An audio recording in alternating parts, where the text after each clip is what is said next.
It's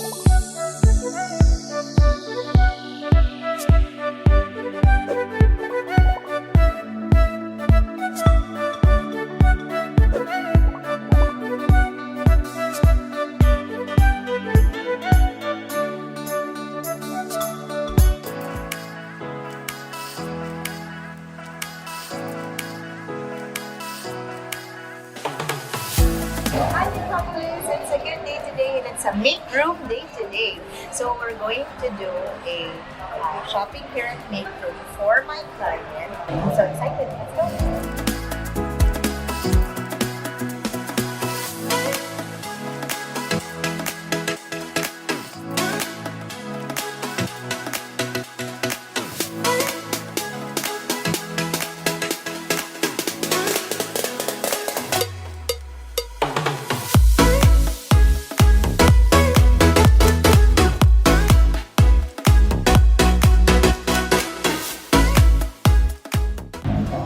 As you can see, there are a lot of items to choose from here in Makeroom. This is actually one of my go-to shops. I have a lot of choices here for all areas of the house, from the bedroom to the kitchen to your bathroom needs. They have a lot. Ang dami talagang pagpipilian dito. I've been a loyal customer since college, and that was 2 years ago.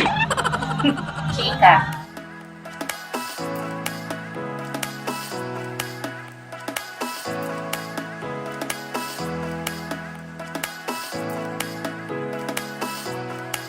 I just did an ocular today at my client's house and I checked kung ano yung mga pwede niyang gamitin. And this is one part of my job that I really enjoy the most, shopping for clients. So before, ginagawa ko lang sa sarili ko and one item per ngayon. Oh my, yun lang, hindi nga lang siya pupunta sa bahay na. So, pupunta siya sa bahay na clients ko, but still, I mean, I still get the same satisfaction.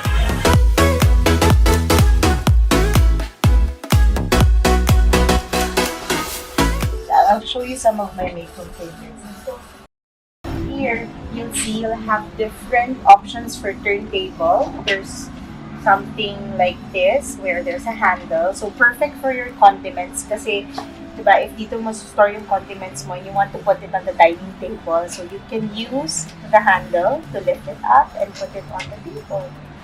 Diba? So, ito naman, nice kasi meron siyang layer. So, it's a two-layered turntable. It's called the twin turntable. So, for you to maximize naman airspace, diba? So, you can store the spices underneath and then on top, yung mga mas tatangkad na condiments. And then, they also have different sizes of turntable here from small, medium to large. They also have different types of risers to maximize that airspace. They have, excuse me, they have very thin risers and they also have short risers, perfect for mga cabinets sa condominium kasi usually maliliit lang yung cabinet sa mga condo. So,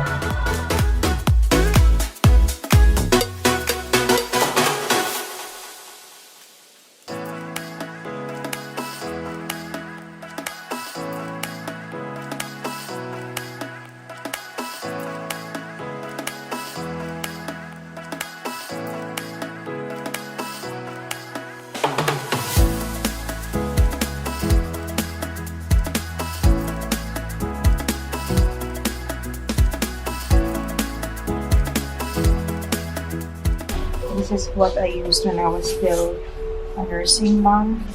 So, yung entire bag, pag nilagay mo siya sa freezer overnight, so there's a gel that acts like parang freezer.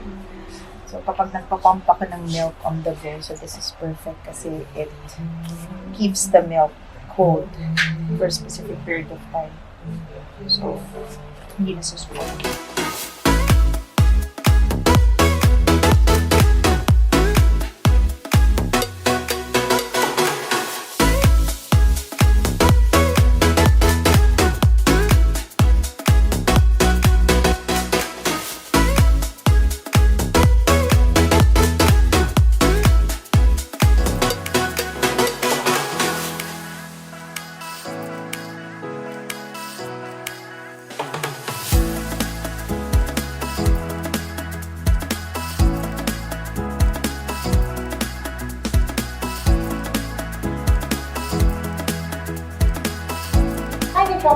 good day today. So yesterday, I went to Makeroom to buy some organizing materials for today's project. So we're going to start in this area. We are now here at the kitchen. I'm going to give you a little tour before we start organizing. So yesterday, when I went to Makeroom, I bought a lot of items already that I'm going to make use of. Kasi nakapag-ocular na ako dito. Nakita ko na kung ano yung mga kailangan, kung ano yung mga pwede natin gamitin. And I want to call this project Making Room with Makeroom because we're going to make use of, obviously, Makeroom products. So I am so excited to show you how we're going to transform this kitchen. It's already beautiful as you can see it, but how we're going to make it more efficient for the people who's using the kitchen and for it to be more functional. So let's have a tour. So in this area, you'll see their pantry. So you know the layout of this kitchen is very well thought of because there is a specific area for the food, for cooking, and what else? A lot of storage actually is in place simply because the owner of the house knows what they need and what they usually buy for the kitchen. So this is quite a spacious pantry. As you can see, it's actually sorted naman na. Medyo sorted naman na siya. But we're going to enhance it a little bit more just so if they wanted to have a mental inventory when they go to the grocery, it's easier for them to identify what they need, what they're lacking. One thing that I noticed in this kitchen though is hiwa-hiwalay yung food. So madaming areas na hindi siya na-utilize or maybe because they filled up the kitchen, which is a normal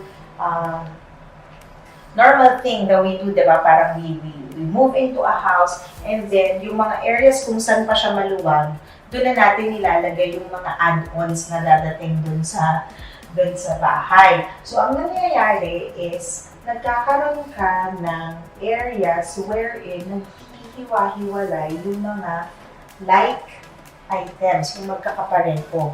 So, as mentioned earlier, if you wanted to have a mental inventory of the things that you have or the groceries that you have, mas maganda if magkakasama siya. Kasi if magkakahiwalay, mahirap siyang maalala. Of course, it's always best if you can write down the items that you need. But in reality, kailangan minsan we need to see it at a glance quickly kasi madaming nangyayari, madaming tayong ginagawa, wala na tayong time na magsulat. But, you know, if hindi mo nakikita yung mga kailangan mo, if hindi mo nakikita kung ano yung mga dapat mong bilhin, minsan nagdodoble-doble siya kasi nga hiwa-hiwalay how you store it. So, makikita nyo, maluwag pa actually yung mga cabinets, but na-expose na yung ibang items. If I am going to assess it, and base sa nakikita ko, what they actually want is for them to see the items. Ito lang yung napansin ko if the shelving is too deep, they wanted to make sure na meron silang access or nakikita nila yung items hanggang sa likod. So that's why they don't really overstock yung mga shelves. Hindi nila ino-overstock kasi parang feeling ko ayaw nila na layer by layer na hindi mo na alam kung ano yung nasa likod. That's how I assess it. Probably the reason why they come up with another shelving here, just so, yun nga, walang natatabunan na gamit sa likod. But we can actually enhance it a little bit more and, you know, make use talaga of their space by using storage items that will help them identify their items properly. So, I just showed you the food items, kaya umikot na ako sa kitchen nila. So, we're going to do this tour very systematically also. So, now na nakita nyo na parang in all of the areas of the kitchen, merong pagkain, I am going to show you now yung mga gamit that they have in this kitchen. So, in this area is their cooking area, which is good kasi nandito yung mga condiments or the items that they need for cooking. So most of the items that they need here, the essentials, are here. But notice that these are actually for serving, right? So baka mas better na if it's for serving, nandun siya. So that mas malapit siya towards the dining area. And then all the cooking stuff, we will move here on this side. So, and this is the cooking utensils, which I plan to sort it out para lang mas madali nilang ma-identify yung mga kailangan nila. I think this is a preparation area kasi kung mapapansin nyo, wala siyang laman. By the looks of it and by looking at what they have in their pantry, they also love to bake. So they really need an area where they can prepare. On this area is, of course, some of their serving dishes and some other appliances. And then here is their plates. And then yan, some more serving. Of course, here, ayan pa yung mga pang-luto nila. So basically, it's not really a messy kitchen. Kailangan lang natin how to efficiently put the items, how we're going to put the items together.